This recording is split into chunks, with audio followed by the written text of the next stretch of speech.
Initial startup cost, we spent $150,000 for 3 applications.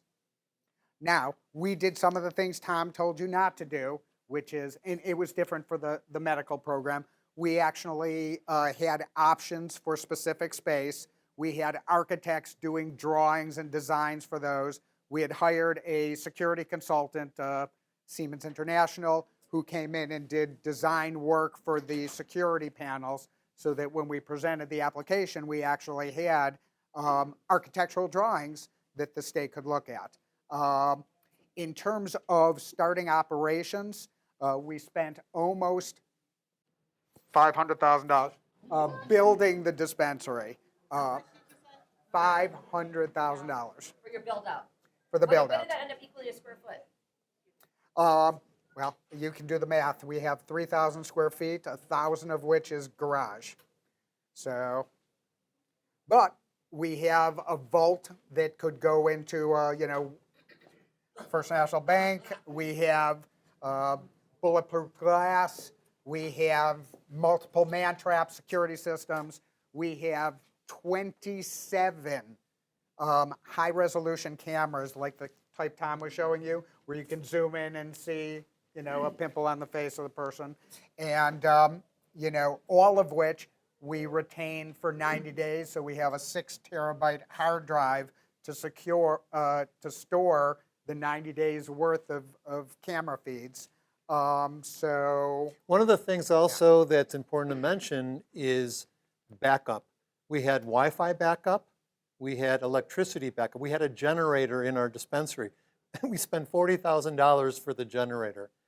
But it came in really handy a couple of times when electricity goes down. You'd have to close your dispensary if the electricity goes down, because you cannot operate your dispensary unless you can link up to the state's verification system.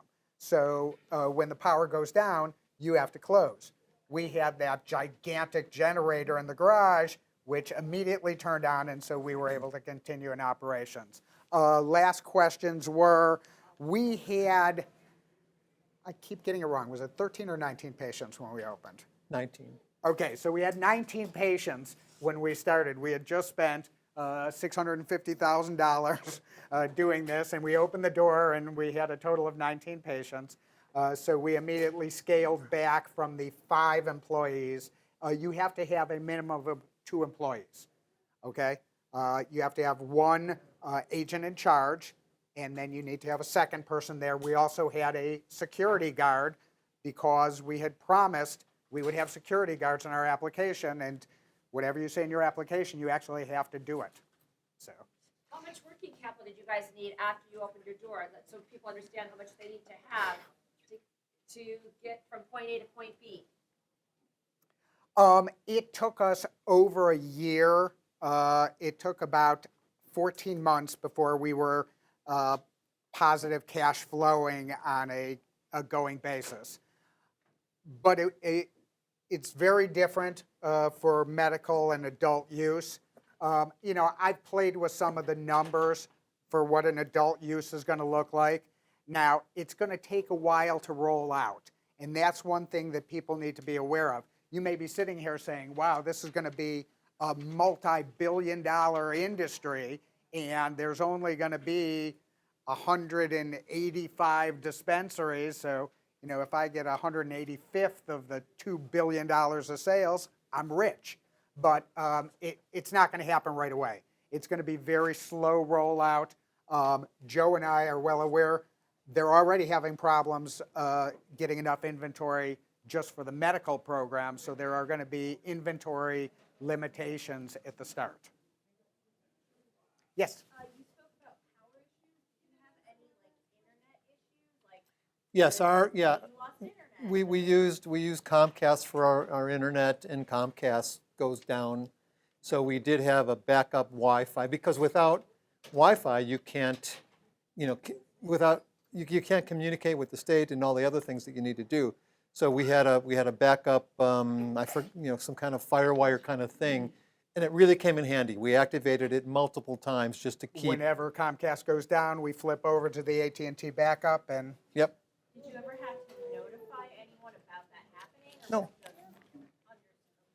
Well, yeah, these, the power coming on for the generator or the backup Wi-Fi was there was nothing to it. We were able to keep our doors open because we had that. Other dispensaries had to shut down who lost their power or lost their Wi-Fi. But you never had to notify, like, hey, like, we had an outage No, last week. no. No. Now, there are times where you do have to notify the state, and it's very specific in the rules, which is one of the things I was going to suggest is you definitely have to read the statute and know what it says, right? Because it's hard to be in this business if you don't know what the rules are. For example, if you have a camera that goes out, you really aren't allowed to continue operations because the state wants to be able to have that 24/7 access. So if a camera goes down, you have to call the state, tell them your camera's down, and close the dispensary. Yes, sir. Oh, sorry. As you develop all cash, how did you come up with real estate and how did you get around federal banking laws? Well, okay. We had raised money. We had one investor who put some money into the company, and then we did what's called a private placement. So we had investors who lent us money in exchange for a piece of the company.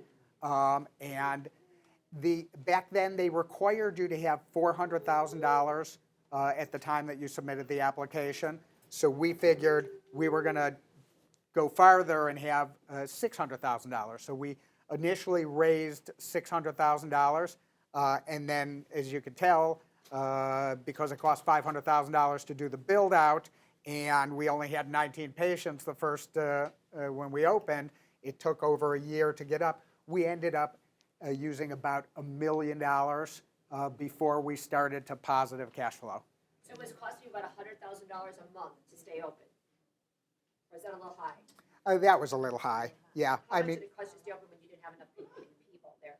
I mean, enough patients? During the first year, we actually had 2 or 3 capital calls. We all had to put in some money. I mean, this program, when it began, was under a governor who wasn't a fan of the program.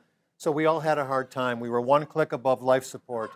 Things improved, but that first year was very difficult, and we really had a deep So how much dig. did you well, guys have to go through? I mean, just to run the numbers, do a pro forma, what's out there. You've got rent, you've got employees, you've got utilities, right? You need to buy product, right? So we had quite a bit of inventory. We were hoping for people to be breaking down the doors to come in and buy it. So we did have, as much inventory as we could buy. The operating costs weren't that bad. It was more like maybe $25,000 to $30,000 a month for operating costs. Yes, we were losing money at the start, but we weren't hemorrhaging. Yes, ma'am. This maybe it's a dumb question, but since you went through this, how did you manage to, all those devices, security devices are currently working or not? I mean, except the power outage, you can tell right away. But there are like 27 cameras. And then how do you do that? Do you keep on watching those things? Well, no. We hired a guy who was brilliant from the IT standpoint, and he and his crew worked 24/7. After our or prior to our first inspection, so we can open up, to make sure all the cameras were working, make sure the systems that we put in place. And with the screens, with the camera showing up on the screen, everything was working just fine when the state came in to do their final walkthrough before they would allow us to open. And then while we're operating in our office, we have 2 large screens that have each of the 27 camera angles that's showing at all times. And in the bottom, they have a little indicator showing that it's working. And but we're watching all 27 screens at all times. Who's we? The security guard and the agent in charge. Right. Not me. So there is no actually device, available device technology that actually. I can bring up all 27 cameras on my phone. I can look at them right now. Watch it, right? You have to watch for a while to recognize, oh, this is not right. Well, Service, you have to get a service. Or did Yeah. you get any flashlights Yeah, So- you are supposed to have a failure notification system. I mean, these are more okay, things thank that I think like Tom would have, so So you did have something like that? we were supposed to have something like that. I'll just leave it at that. Yeah, I told you. Yes, ma'am. How long were you in business before? I know you said 5 years, but how long were you in business before you sold to the publicly traded company? And Well, did you do any marketing? Okay, If so how we did, much? we did the applications in September of 2014. The licenses were issued in February of 2015. We actually built out and opened effectively January 1st of 2016. 2016 was not a fun year. By 2017, things had started to turn around. By 2018, there was some anticipation of the industry moving towards adult use. The market got a little better. And did we do marketing? The Yes. kind of marketing that we did is, we had a Facebook page, we did a monthly newsletter, so anyone that came into the dispensary could sign up for that. We did patient stories. We had some. Expo. Yeah, oh yeah, and we did, this was pretty cool. 2 years in a row, we put on what was called the Lake County Cannabis Expo.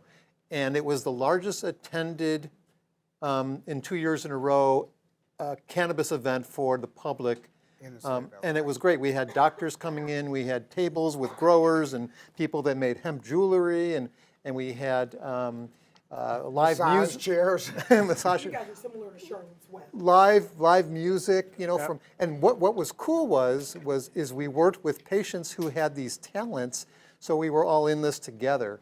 But these events were great for getting the word out and the marketing that we did. Great, thanks. Did you still have a question?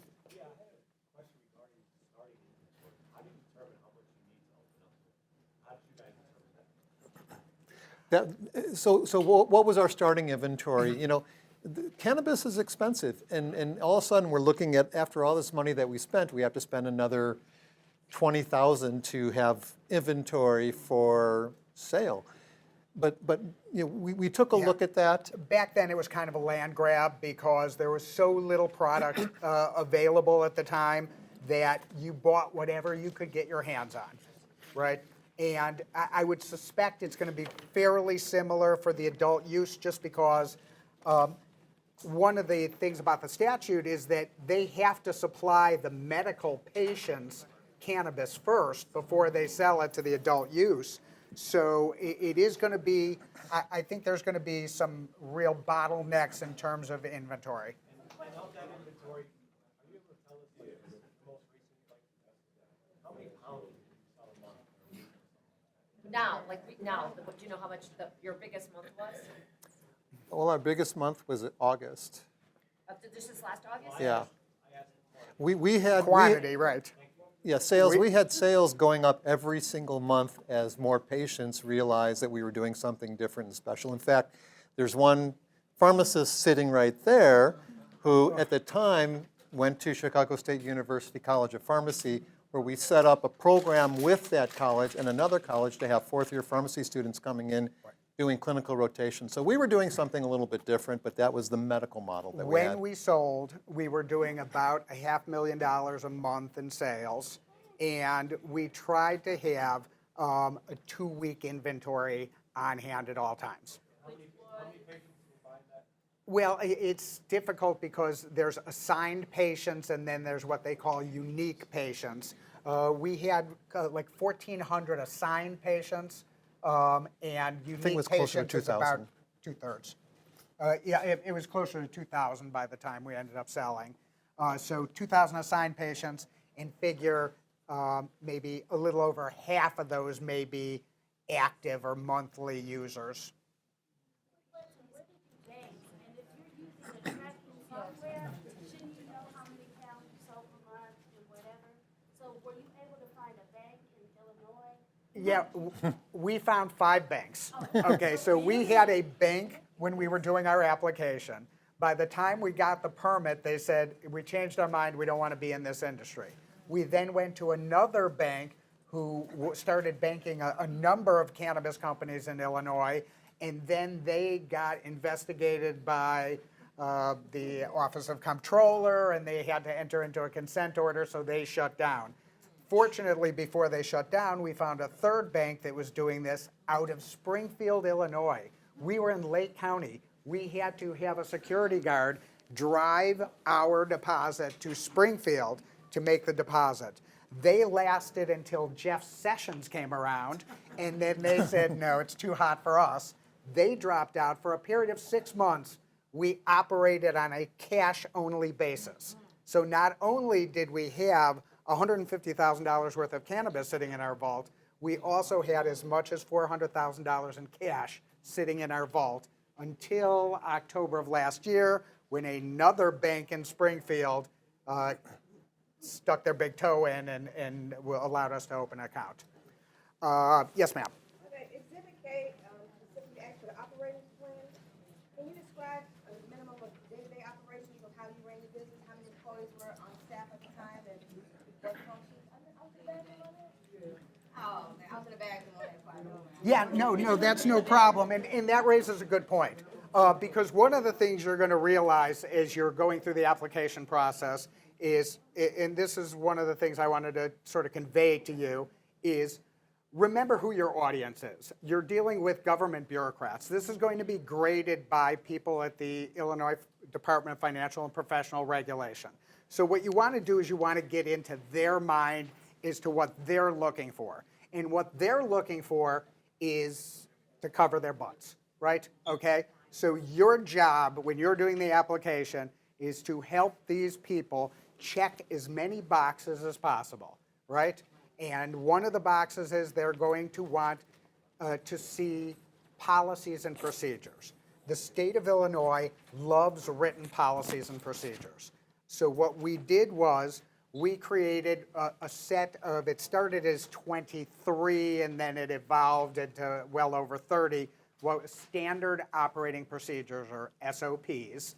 And we would have an operating procedure saying, here's how we're going to open the dispensary in the morning, right? And we would write down the procedure. Step 1, the AIC would show up. Step 2, he'd meet the security guard. They'd open the door. They would look around and make sure nobody, things like that. But you will write a standard operating procedure for each dispensary function. How we open, how we close, how we sell, how we verify people's identification. Yes, sir. I feel like the dean of curriculum. So I want to get to your question, but I want you guys to close talking about the application specifically. So any last tidbits you want to give on the application, go to that, and then we're going to go to the next section. I think that was a huge, specific record, like, people need to know about what's required for a record-keeping system, like, there's the state fees, there's, like, you want to make sure that people can walk away really understanding, this is the core of what proves that you know your stuff. So, how do you fill up, oh, goodness, wait a minute, I'm going to tell you what. I don't know, something like 50 pages. Something like 50 pages that you have to fill up with a really good understanding of how you're going to operate, what your finances are going to be. You have to show that you've got $400,000, but you probably need $1 million. Really, maybe not when you apply, but how you're. Yeah, we could do it cheaper now, so I don't want to intimidate anybody. You don't need that. Back then, it was crazy. Everybody was spending money. $400,000 when you apply. You need to demonstrate how you're going to get it, and that idea has to be credible. So what are you going to do? You have to know that there are sources out there. Where are there sources? How are you going to find the investors? Like, how are you going to actually keep records? There are marijuana companies that just do POS systems. You need to have a point-of-sale system that you work with, and you've got to research what those are. Which system did you use? BioTrack THC. So BioTrack is the state one. The state one. Yeah, The state yeah. requires to know every Right. single. And This is technical. and- It's boring stuff, but they got to know it. right, and Amy is right. The record keeping, it's not fun, it's not sexy, but you're not going to get points by having a great record keeping system. It's hard to have a great record keeping system, but you can have a bad record keeping system. So just don't make those mistakes. What they're particularly looking for in the record keeping system, and this is stuff that Joe can talk more about, is they want inventory control. And this goes back to what I said before. You have to keep in mind what the state is looking for. And what the state is looking for is to make sure that none of your marijuana ends up getting sold to somebody under the age of 21. Okay? That's what they want to make sure. So they want to know every seed that's planted into every plant that goes into your dispensary that then gets sold to a patient so that they can say, we had nothing to do with it, right? Now, how do you do the record keeping?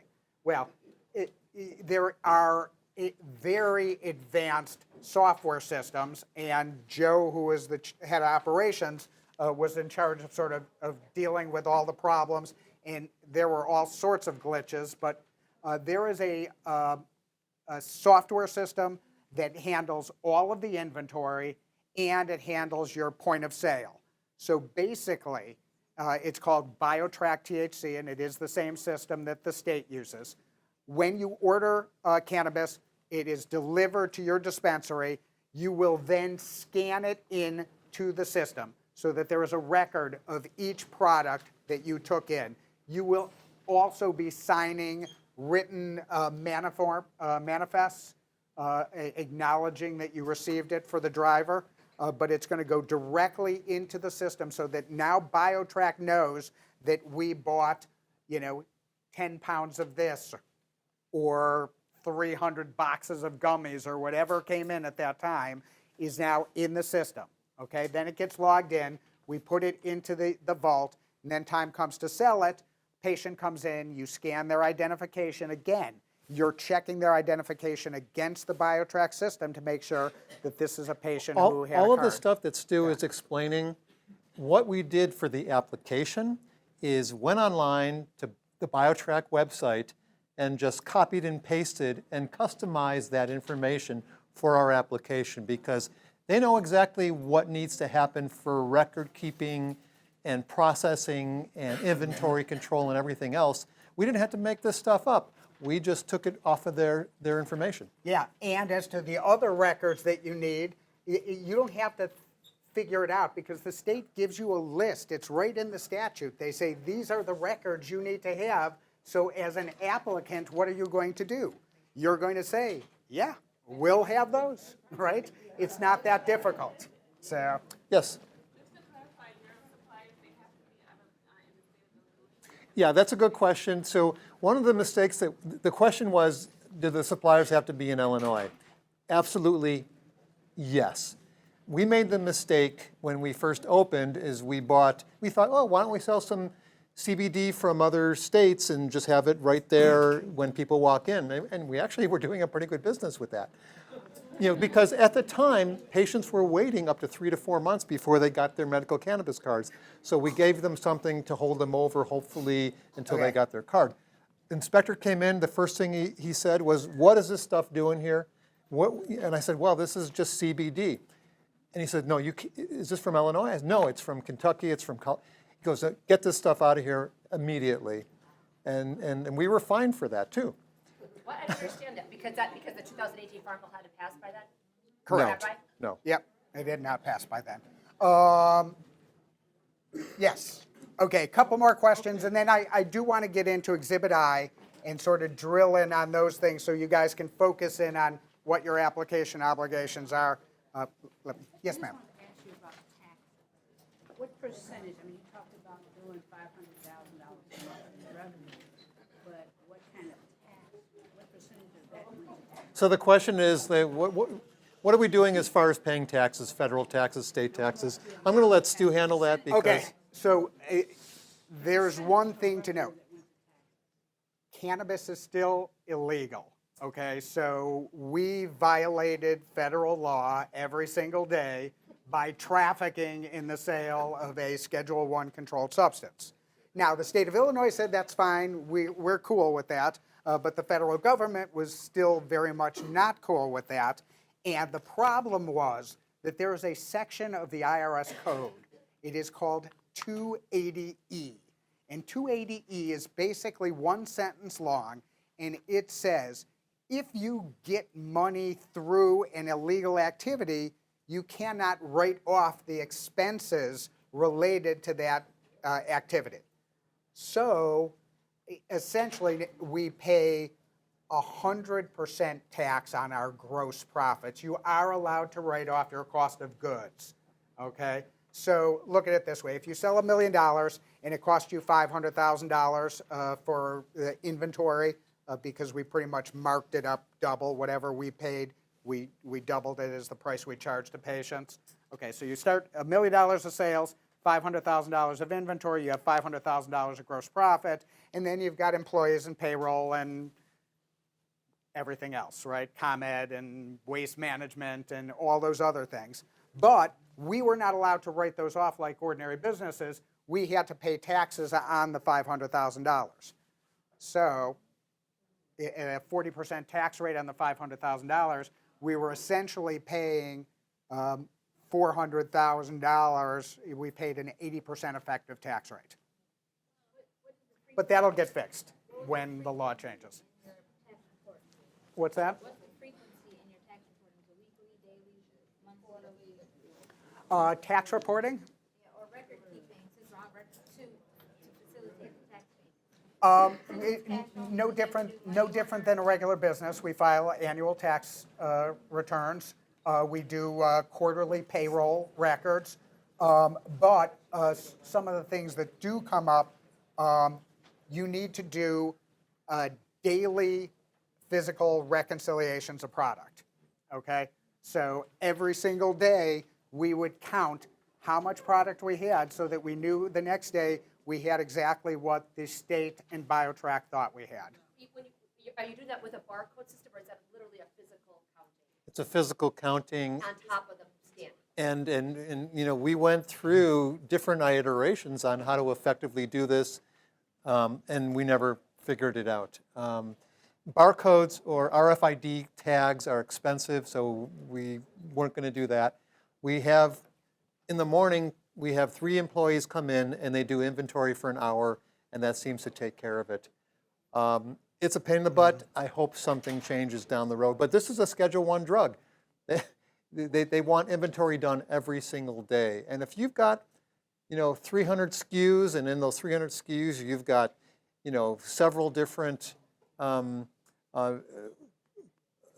numbers of those SKUs, you could be counting 1,000 items every single day. I know you did it. It's a pain in the butt, but we had to do it. But another thing that's good about that is if there's any employee theft or things like that or mistakes, it comes up when you do the inventory count. Mm-hmm.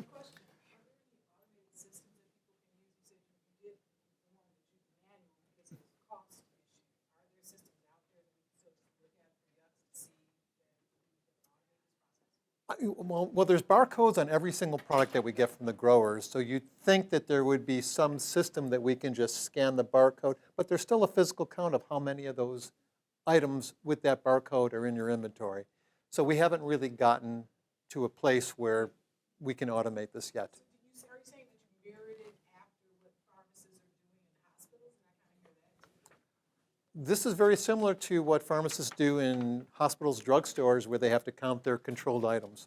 So it would be good to have a pharmacist or a doctor that is clear about these kind of things, yeah? It helps.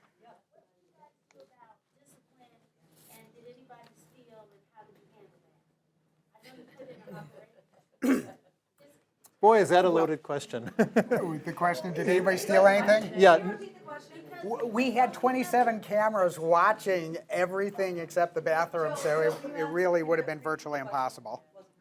Yeah. The question was, did we have any issues with employee theft, and do we do any discipline? We never had an issue. Right. The only issue we had was the first year we were open.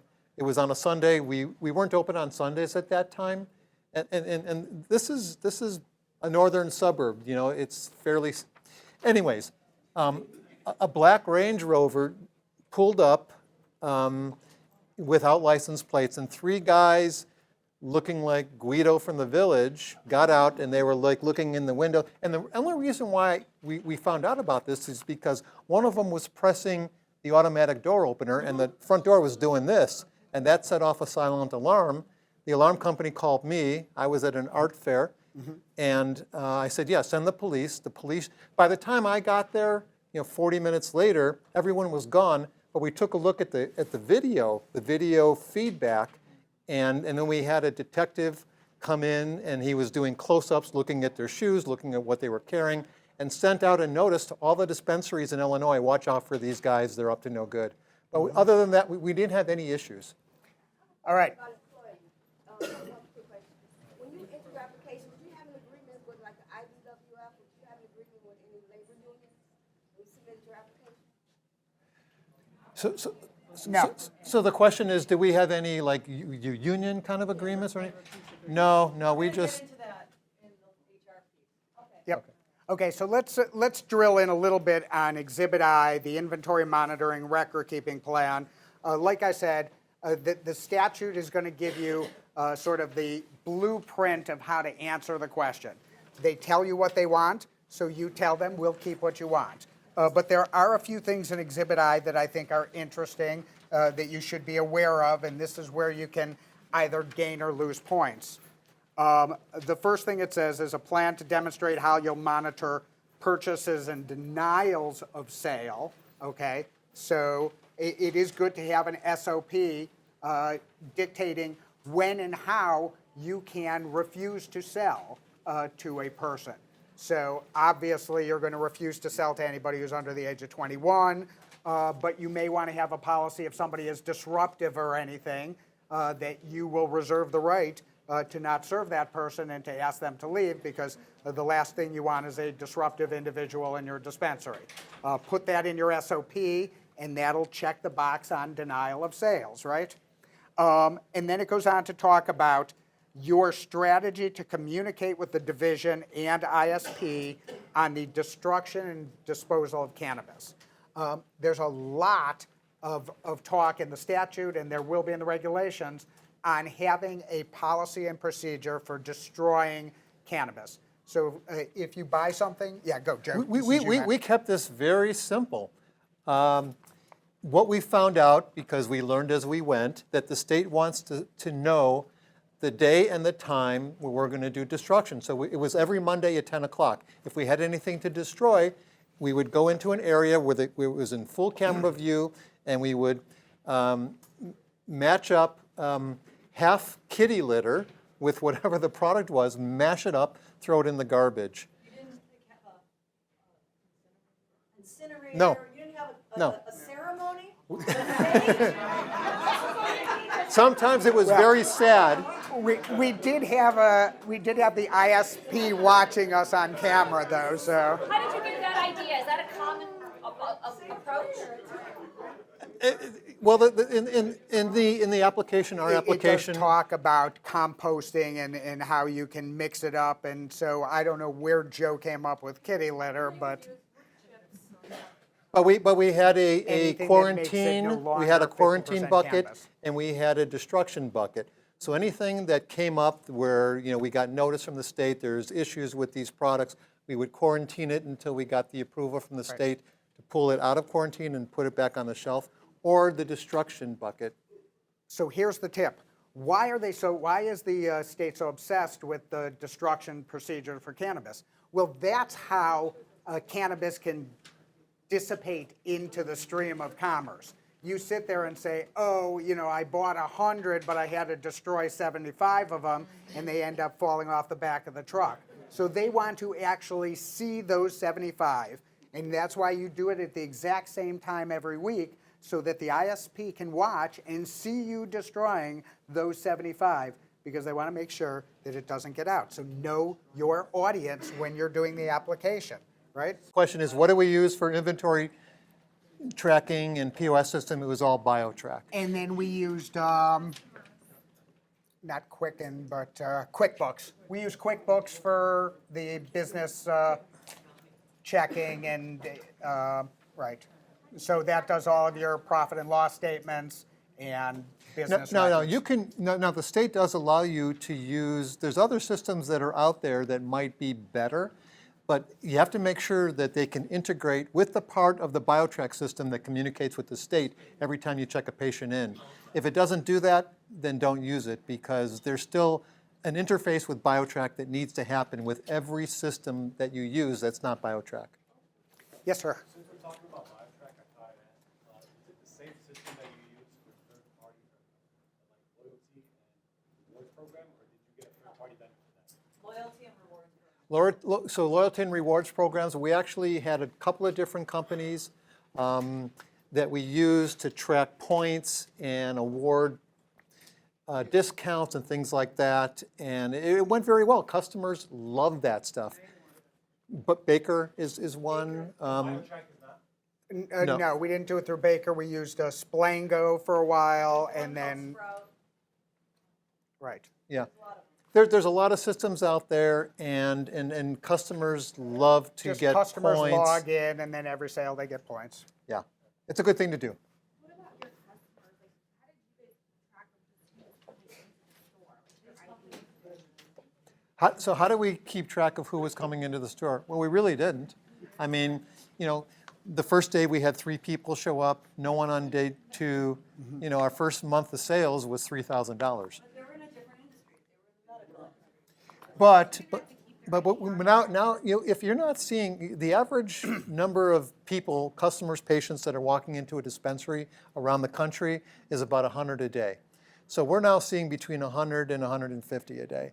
So it was going much better. You don't have to keep your information on file, like, It's different for us because we're complying with HIPAA. We have certain obligations of confidentiality for the patient and to maintain the patient records. In fact, in the Cannabis Regulation and Tax Act, it's almost the opposite. They're like, we don't want you to keep their information. You can scan their ID, and that is it, right? So. called or something, how do you get a hold of them and advise them how what's like? Well, and that's a good It's a question. great question because actually in all of the material, this is a disjoint in the application and FAQ and in the law. Because on one hand, they don't really want you to keep the information yet. You're responsible for recalling it and being in touch with them. I think we're going to come to a day very soon after they put this together that they're like, yeah, we want them. So you're better off keeping that information, maybe certain information, just like a way of getting in touch with them. But anyway, your CRM system, your customer relationship management system, Sprout or Baker or any of those, has that ability because they send out push notifications to them. So you can use them not only to do your data analytics and figure out what's the best kind of promotion, but also how are you going to use that intelligence when you need to communicate to them in this kind of situation? That's a perfect way to do it. But the customer has to opt in So legally. The customer has to opt in. True, That is yes. part of the TCPA, telecommunication. Yeah. So. Yeah, but it's to their advantage because of the recall to do so. Yes, ma'am. So you were in the medical cannabis business. Now you are in the. I'm working for the grower that bought us. Okay. So do you use the same brand, same LLC, or do you get another company if you're dealing with CBD or medical, or do you keep them separate, or do you use Did under you the start a same new umbrella? company? Well, Do you need to keep it under the same name, or do you need to? so the dispensary that we owned, is it going to be under a different name? Is that what you're asking me? Right. So for somebody, let's say, for example, I'm in a CBD business. Okay. And I want to get into the recreation. Do I need to make another different LLC company or doing business Well, as? I would do it for a couple of reasons. There are tax reasons because of the 280E issue. To the extent that you're engaging in legal activities, let's say you're selling a pipe. There's nothing illegal about selling a pipe, so the cost associated with selling a pipe are deductible from your tax return. So we would try to push as much cost as we could over to legal activities like sales of paraphernalia or consulting activities, anything that we could say wasn't touching the plant, only touching plant activities. So we were able to ratchet down a little bit of the tax effect. We in that way. separated our dispensary into different sections. One section was just selling cannabis. Other sections were consultation or accessory sales, what Stu was just saying. So when we did our taxes, we were able to take some deductions. Okay, can I ask one last question, Amazing, thank you. What kind of financial statements would you put in your application? What kind of information should be demonstrating that people have a financial handle on what's happening? Yeah, that's a good question. I mean, what we did and what I think is a good idea, just even going into the business, so you have some idea as to what you're getting involved in, is to come up with what's called a pro forma. And I think pro forma is Latin for I'm just making a guess. But you're guessing how much revenue you're going to generate and how much your expenses are going to be, so you can figure out how you're going to make a profit, and then you can say to the state, you know what, I've done these pro formas and I know I'm going to lose money at the start, but I figure by the end of the first year I'm going to be turning a profit and then it'll all be good there. So that's why I've raised this amount of money so that I know I can cover that first year, so I'm not worried because I wasn't expecting to make a profit. Doing a pro forma, it's basically just a profit and loss statement, just a prediction in the future. So how much do you think you're going to sell, right? Now you can just pull it out of thin air and say, I think I'm going to sell $1 billion a month. Or you can try and do some sort of a reasoned analysis and sit there and say, listen, I think there's going to be $1 billion of sales eventually in the state of Illinois. I think it's going to take 2 years for us to get to that point. So, the first year, it may be $500 million of sales, okay? Now, how many dispensaries are there going to be in the state? You've got 55 existing dispensaries. Each of them get another adult use dispensary. So there's going to be 110 there. We're applying for 75, so that's 185. Let's say 200 just because the math is easier, right? If you've got $1 billion of sales and you've got 200 dispensaries, it's going to be $5 million a year in sales for each dispensary, right? And then you sit there and you spread that out over 12 months and you say each month I'm going to do 1/12 of $5 million in sales. And then you sit there and say, what are my expenses going to be? Well, if I'm selling $5 million of product, I'm going to have a lot. I'm going to have an office manager. I'm going to have a warehouse manager. I'm going to have bud tenders. I'm going to have security guards, armed or unarmed. You're going to have to make a decision on that. So you start figuring out what your costs are, what your rents are, whatever. So I'm making this amount of money. I'm spending this amount of money, and that's my pro forma. And then you go to the state, and at least you tell them you've thought about it, instead of just going in saying, this is going to be great, we're all going to get rich. So this is so important because we're back to the whole thing of this is your business, so it's your business. You need to think about all of the components that create your costs, what you have to spend money on, and what realistically are you going to get back for that. And demonstrate that you're an expert of it. Again, if you're not great at Excel, you should definitely work with at least a bookkeeper who can help you put that all on paper. But then you need to talk with someone and think through what are all the details that I need to run an office, to run the security, how much is that going to cost to build? You have to build all of these into a pro forma statement, and then how are you going to fund it? And you don't have to have the funding, you just have to have some sources to think through how you'll actually get there. It's so important that you look credible on paper, because they're not going to see you. They're just going to see paper, and they're going to see someone else's paper. Quick question, if you're gonna do it from bottom up, what's the average cost of gram right now? Average cost of a gram right now? Not retail, but you say you take. 16, something like that. Oh, 16. retail or to us? No. No. About $8, $7 or $8 for a gram. Now, one thing that Amy said that I want to kind of leave you with is, okay, so you're writing these applications right now. I'm not a great writer. I've got some great ideas, putting it on paper. Okay, so what I did is I partnered with a lawyer, okay, who has excellent writing skills. So a lot of my ideas that I could put on paper that I wanted the state to read, it was read much better, much more accurately with his talent. And we also got a grant writer. We got someone who was specialized in writing, and we paid a few bucks for this grant writer, but 400 pages of really well-written content went Yeah. into our application. And I felt that was kind of a little bit of a waste, because what I'll leave you with is everybody's going to be just trying to check the boxes and everything. You have to have a story, okay? When Joe and I did the dispensary, we had a very simple, easy to convey story. And that was, we felt that if marijuana was going to be treated as medicine, it should be dispensed by a licensed pharmacist, right? Simple. If we're going to pretend it's medicine, let's treat it like medicine. And that's what we did. And we had that everywhere in our application, was what we called the pharmacy model, that we were going to have pharmacists running this, supervising it, and treating it professionally. And that came through the application. I think that was part of the reason we were successful.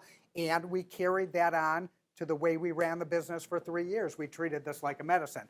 That's not necessarily going to be your story, but have a story. Have a reason you're doing it. If the only reason you're doing it is to make money, then it's going to come through to the people who are grading the application that you don't have a mission, you don't have a goal, you're just out to make money. And I don't know, I don't think that's going to be an effective message.